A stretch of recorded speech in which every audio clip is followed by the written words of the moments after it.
દેવી પૂજક નો દીકરો જે મને યાદ કરે ને, હું આ મને જે અનુભવ છે વાત કરું છું. 5 કરોડની જગ્યા હોય, 5 કરોડની અરુણભાઈ, અને એમ કીધું તારે લેવાની છે, એમ કે મારી માને પૂછી લઉં. મઠમાં બેઠી મારી માં આ પાડે ને તો 5 કરોડની જગ્યાનો સોદો કરું. અને જો માતાજી પૂછીને એના ધ્યાન વધાવા લે અને માં ના પાડી દે તો તમને એ કહી દઉં કે 5 કરોડની જગ્યાને દેવી પૂજક નો દીકરો ઠેકું મારી. મેલડી છે ને સાહેબ, બહુ અણમોલ છે, એનો કોઈ મોલ નથી થતો સાહેબ. અને વળી માને એની માં છે સાહેબ. તમારા કુળમાં હોવી જરૂરી નથી ભાઈ. તમારા કુળમાં હોય તોય ભલે, ન હોય તોય ભલે. તમારા મોહાળમાં હોય તોય ભલે, ન હોય તોય ભલે સાહેબ.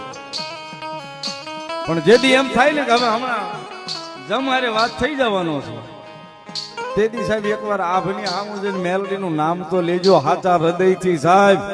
ઓલા જમને જો અહીંયા ધક્કા નો ખવડાવે તો મેલડી નો હોય સાહેબ.